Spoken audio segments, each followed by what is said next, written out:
Hello. Hi. Welcome everybody to the discussion. I am alone on this panel. So it is not a panel, it is a keynote speaker talk, and I will be the one doing it. My name is Jeremy. So I was asked by one of the agencies that is putting this event together to talk a little bit about the field that we come from and where we see it going. So the context is post-production and media in the media landscape, but it's a concept that applies to many different types of industries and is quite a game changer, we believe. So let's jump right into it. I'm just going to share my screen here. Cool. Okay. Boom. All right, so here's the talk. The death of the studio. So how new technologies are transforming the media production landscape. So before we get into it, let's talk about what the media production landscape actually looks like. This is weird talking to myself with no interesting. Okay, cool. So basically I'm talking to myself in my apartment right now. So here we go.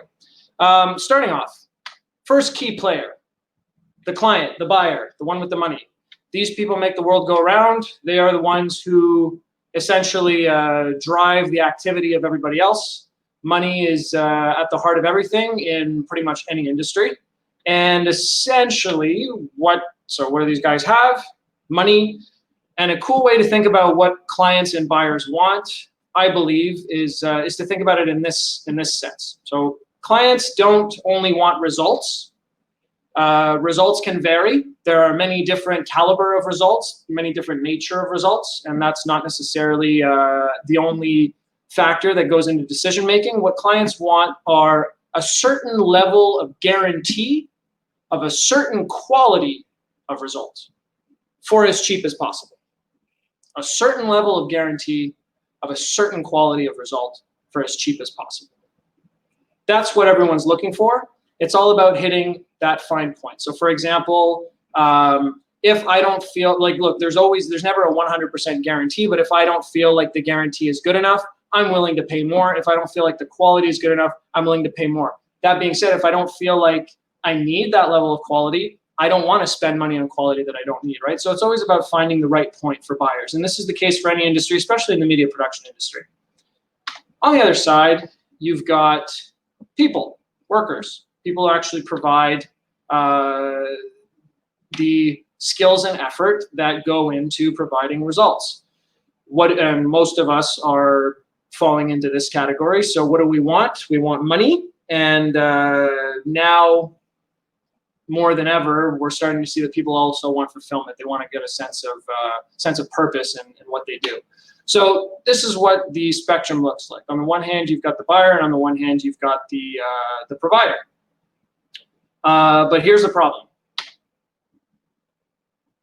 There is a huge network, a huge landscape to navigate in regards to finding the right worker. Sometimes it's finding the right worker, sometimes it's finding the right combination of workers.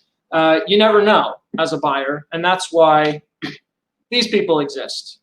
This is the agency, the studio, the firm, right? And what do these people provide, or what do these institutions provide?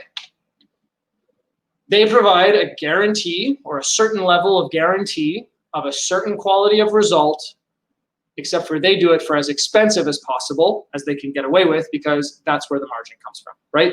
So there's two institutions that are essentially at odds. And the idea here is that these institutions are going to leverage a few key factors in order to sell a story of being able to provide a guarantee of a certain quality of result. And the better you can sell the story, the more you can charge. So what is the story comprised of, or what are the advantages? Broken down, essentially it comes down to infrastructure. So agencies and studios have infrastructure. Management, so processes, business practices. Studios have these down pat. And a reputation, right? So looking at your track record, I'm able to infer what it is that I'm able to better predict what it is that you're going to produce next. And in exchange, what do I want? Money. I always am looking for money. So this is what the landscape looks like. You've got buyers that basically have to navigate, instead of having to navigate people, you navigate agencies, firms, institutions. They all have their reputations that are associated to different niches, different price points, different locations, whatever it may be. This is what the landscape looks like. So look at this. Take a second to really look at it. And let me know if you think that this is going to stay the way it is and that absolutely no disruption is going to happen. Because this is the way it is right now. In the media and entertainment space, but in a ton of spaces. Firms, agencies, that entire model, the way we organize and mobilize talent, essentially, this is the way it works. There's an opportunity for disruption here, and it's coming. It's already happening in a lot of cases. So let's break that down. Let's talk about what do firms actually provide. So infrastructure. Infrastructure, I've broken it down into 5 categories. First is just office, right? It's a space for your human capital to operate. Second is hardware. So physical tools. Server is space to hold your digital capital or your information. Software is to be able to manipulate your digital capital, and then security to be able to keep it safe. So let's just break this down step by step. First of all, office space. We are entering the age of the home office and shared workspaces. This was happening before COVID. COVID has drastically exacerbated this. Offices are becoming definitely less of a competitive advantage for studios and agencies. Talking about hardware, sharing economy. So people are sharing hardware now. They're getting a lot more use out of the hardware that they're using part-time. Also, the prosumer industry. So there's a new industry called the prosumer industry, which is basically an industry that's targeted towards consumers that are producers, right? So for example, 10 years ago, a high-quality video camera may have cost $25,000 for the same quality and output that you get now for $2,000 or even on your phone. And this is something that we see across, once again, all spaces, particularly in media production, but many different spaces. And the idea is that hardware is getting cheaper and more accessible. As far as server space goes, cloud, right? So everybody has access to the cloud. 5G networks are coming. It's gonna be a lot easier to access big data from different points in which you can access the cloud. Just kind of a disclaimer here. I'm not a super technical guy. I'm a management guy. So breaking down like the intricacies of all of these different layers of the system is not really what this talk is about. It's more about a high level of how new technologies are altering the workflow and the nature, or I guess the paradigm in regards to how the different constituents interact with one another in our industry and multiple industries. So closing the parentheses. Moving on, software. Same concept as hardware. Software is definitely becoming more accessible. Everyone's on their phone now. And as far as security goes, look, security is a little bit of a different issue because it varies so much case by case as to what constitutes security. Just for example, like VFX, like that's the context that we were initially approached for. If you're talking about VFX, if you go into any like major VFX studio, one of the key factors is security, because say, your studio is working on Avengers 6 or whatever, and then someone gets access to what's there and then they leak it, and you can drastically hurt the value of the IP. And so, you go into any VFX studio and like all of the drapes are down, like the windows are not open because people are afraid that, people with telephoto lenses are gonna be able to take photos of what's on the monitor. So, I mean, just let's talk about like VR goggles, for example. Like instead of working with an interface with a monitor from home, If you're working in a home office, instead of working from a monitor, you could very easily work with a VR headset and have the same kind of experience as working with a monitor, but you can ensure that no one's peeking over your shoulder, able to see what it is that you're doing. So people would be limited in their access to certain information unless they're looking through VR goggles, which are strapped to their head and not allowing anyone else to see. So that's just an example. There are a ton of ways that people are going to solve these security problems. The bottom line is that infrastructure is becoming cheap and available. Whereas before, infrastructure was a competitive advantage for people with upfront capital, now it's cheap and available. And this is the trend. It's going to keep going this way. Next, let's talk about management. Management is human capital intensive currently, but everyone is focusing on, well, not everybody, but there's a huge percentage of innovation that's going towards finding ways to automate management. And so if you break that, that's what my company is doing right now, Rubicon Procurement and Management. We're focusing on ways to automate the cost of management. And essentially what management is just you scope a project, break it down into smaller objectives, source talent resources or physical resources that are needed to attain those objectives, coordinate their efforts to optimize their output, and then hold them accountable and make sure that they actually do it. That's essentially what management is. And there are different styles for doing that. There are different ways for doing that. But at the end of the day, that's what it's all about. Scoping things, breaking things down, coordinating things, and even holding people accountable is something that many people see a way of automating. And I would say that the one, and this is going to keep happening, it's already starting to happen in some spaces, but basically what we're going to see is the self-driving car or self-driving trucks of management, right? So like a lot of project management software, is focused on making the project manager's job easier by facilitating all of these different steps. And I would say that that's more akin to like providing a better steering wheel for the truck driver. I think the next step is just replacing the driver, replacing the manager, and optimizing management through automation. And the one problem that people don't seem to have a solution for is the middle one here, which is sourcing. It's like it's how do you decide who to plug into what projects, and how do you deal with those people? How do you manage that personal relationship? And that's something that live managers are able to do better than an automated system is able to do. And that's the main reason why management has progressed as slowly as it has.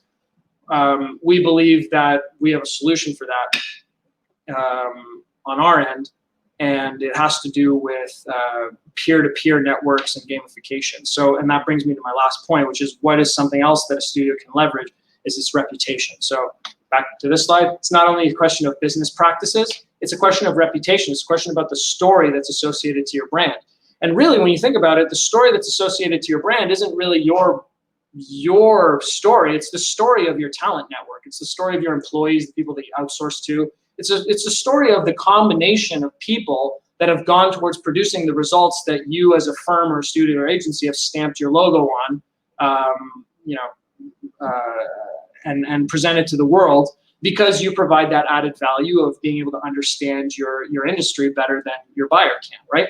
So the idea here is that talent networks will, there are some solutions. I mean, you're already starting to see it with Instagram, where talent is kind of vetting itself, right? Like people with more likes or more follows or more whatever, they tend to get more job opportunities because there's some kind of crowdsourced data that's associated to that individual that decision makers can use to inform their decisions.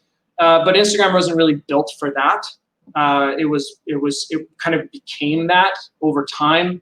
And we believe that there are platforms that will come out to solve the problem, to essentially help robots make better decisions as to which people should be plugged into which roles based on information that they're able to collect about that person that comes from other people that person has interacted with. So peer-to-peer review networks that allow automated managers to optimize those decisions. And then what happens at that point is that reputation doesn't really matter as much, because instead of the story, which is more intangible, it's like, well, I worked with this client, I did this for this person, we did this and this.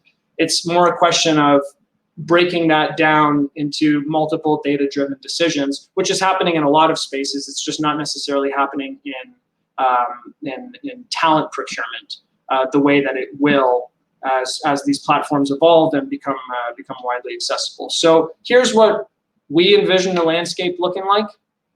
Essentially, what we think is that buyers are going to have a few key solutions that they can interact with that are fully digitized, that are going to plug them into and help them navigate talent networks. And each individual gig worker is going to be is going to provide their own infrastructure, their own reputation, their own skill set, their own business practices, and they're all going to be coordinated through digital platforms. And that's how we're going to optimize management, and it's going to be less manual, and it's going to be more, what's the word? It's going to be less manual. It's going to be more, digitized, automated, optimized. And what that's going to do is that's going to increase quality of life for the average person because we're going to help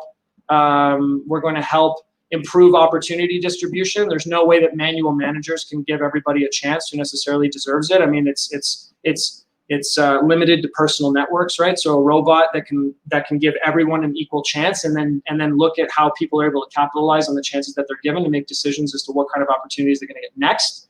It makes a lot more sense. I mean, opportunity distribution is a huge problem.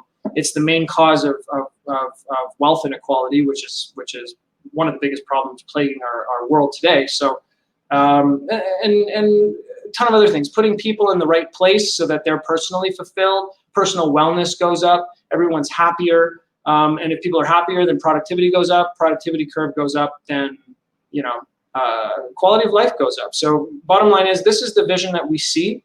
It makes sense. Now, the last question is, what's going to happen to these people? The people that currently own the studios. They're actually going to make more money because they're still going to have the relationship with the buyer. Here's the thing, is that buyers don't necessarily know that they want something until someone tells them a story that makes them feel like they want it. And that's going to be these people's job. The job is basically going to be to create demand. Create demand, and instead of spending all of your time and energy and effort managing the infrastructure to provide for that demand, you're going to outsource that to a digital platform, which will allow you to focus on increasing your network of buyers instead. So it's a win-win-win for everybody. What we need to do is make management less manual and focus on empowering people instead, using new technologies to do that. Let's discuss if anyone has any questions.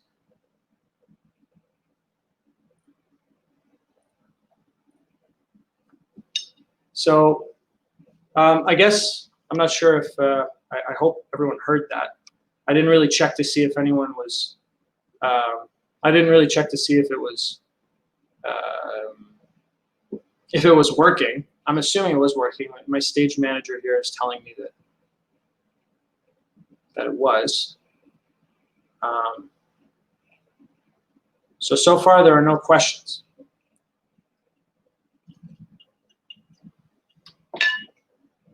Well,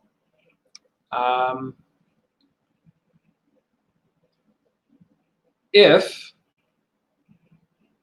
there are no questions, then that either means, well, it means a couple things. Either there aren't too many people listening, or it was so clear that everyone understands and everybody agrees, or it was so unclear and nonsensical that nobody has anything to say about it because they don't believe that it warrants a productive discussion. So it's one of those three things. We'll see.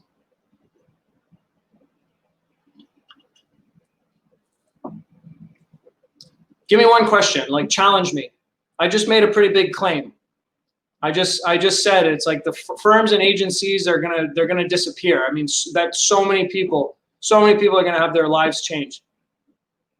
Like, challenge me. I mean, people challenge me all the time in regards to our existing firms that have a lot of power and influence. Are they going to be willing to let go of the talent that they're able to secure in their employment roster, because that's the whole angle, right? It's like, well, I'm going to use my relationships with big clients to attract and lock down the hottest talent that the traditional education system or the traditional, industry pathways are able to identify, right? So that's why it's like, the top basically recruit the top, and then everyone in the middle to lower tiers of the market aren't really able to compete. And so they're all fighting in this crazy, cesspool of turnover, and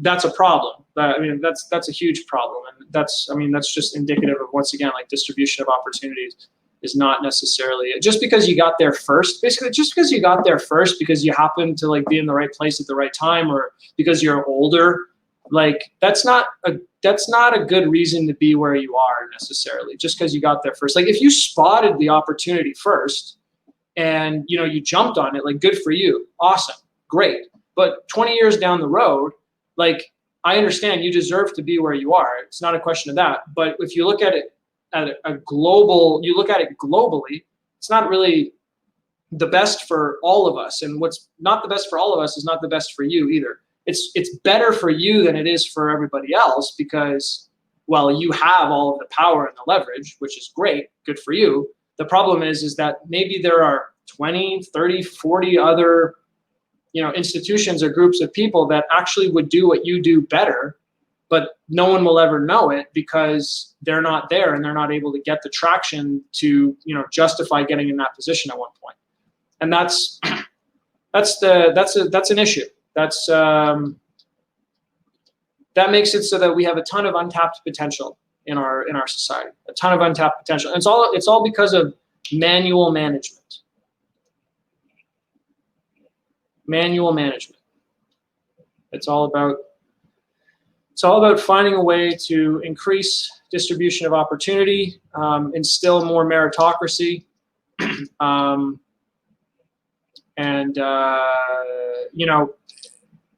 make workflows more compatible. That's another thing, is when you've got all of these different manually managed institutions that all have to work together. You've got different workflows between people, different workflows between institutions, different workflows between industries even. There's so much loss. It's so inefficient. There was this one time where we got, our firm was hired by a local firm that was hired by a firm in California, that was hired by a firm in London, that was hired by another firm in California to provide services for Google. And that happens every day. It happens all the time. That's manual management. That's because trust is interpersonal. It's not data driven. And that's so much money wasted that could have gone towards something that would have made the world better, increase the productivity curve. If there's one line that is the line to focus on when it comes to making the world a better place, it's the productivity curve. With better productivity, people are happier, people are able to offer more to one another, and general quality of life goes up. How is storytelling different in the post-COVID world of media production?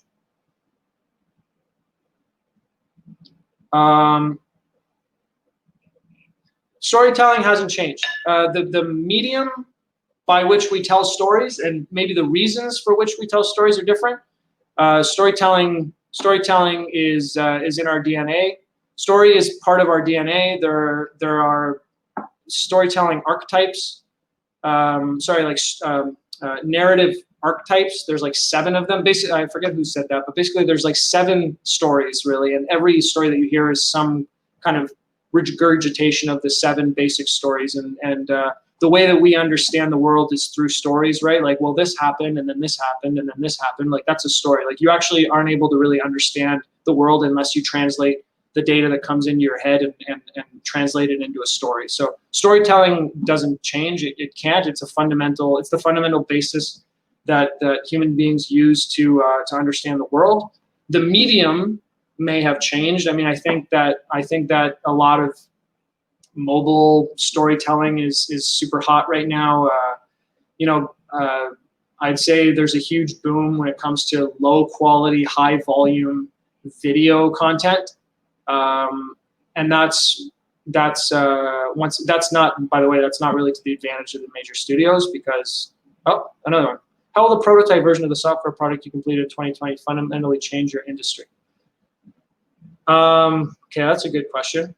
How will the prototype version of the software product that we completed in 2020 fundamentally change the industry? Well, it's this, like I said, it's the self-driving car of project management. So the idea is that a project owner will basically just need to, instead of having a whole project management infrastructure, like project coordination infrastructure, who are essentially going to find, hire, vet, qualify, brief, coordinate, support, hold accountable, like all of the things that like live project managers need to do in order to ensure a particular delivery. This is in the same way that like a driver has to like turn left, turn right, stop, whatever, like all of these different things. Like in the same way that we're going to have a self-driving car, we're building a self-fulfilling project manager, like a robot that does the project management, that uses different various interfaces to communicate with the different parties and brings everything together. And so that's how it's going to change things, because coordination is not going to be nearly as big a cost as it has been. What instead is going to be a bigger cost is what the people in project management right now, like their focus is going to be less on like menial coordination tasks and more focused on making sure that people feel good. Because when people feel good, they produce more. And so like these people in this space tend to love interpersonal relationships anyway. And so we want to make it so that people can focus on what people are good at and have robots do what humans will never be as good at as robots can. That's the goal. You don't want robots doing what people are good at. Like let's let people do what people are good at, which is dealing with interpersonal emotions. Have timelines changed for pre-production as technology has evolved? Has timeline changed for pre-production? So there's development, which is kind of like the creative, figuring out what it is you're going to do. Then pre-production is taking what it is you're going to do and breaking it down into actionable objectives and assigning the responsibilities of attaining those actionable objectives to people who are then going to take care of that responsibility themselves or delegate sections of that responsibility to people that are under them. And that's what pre-production is. Have timelines changed for pre-production as technology has advanced? It's too vague a question. It depends on the medium. So, I mean, yes, as in like, yes, like we can call one another from a cell phone, as opposed to having to have gone to a payphone before. For different mediums, there are different softwares available that allow people to communicate a little bit more effectively, right? Like we have Slack now instead of email, right? Like that's like Slack is better than email for this kind of thing. Like it's more efficient. So yes, like in short, I would say that everything is a little bit more condensed. Like things go faster, but then you can also say that the requirements are bigger, right? So now instead of like one film, now it's, or one video or one whatever, like we just did a project for, like I said, the firm, one of the creative firms or the creative firm that is putting on this event. And there were 75 deliverables, that needed to be delivered within the span of like 3.5 weeks. So it's high volume and it's high volume and quick turnaround. And that's it. I mean, you don't, you don't need to make things faster necessarily. You need to get the right result. You need to get the right result, spending the least amount of money possible. That's the idea. Like it's got to be good and fast. Let's put it that way. Like fast isn't enough. It's got to be the right thing. Like I pay more to get the good result quicker than than I would get if I paid less. So that's the idea. The best guarantee of the best result for the cheapest possible. That's what people want. That's what people are always going to want. It's a fundamental truth. Thank you. Cheers.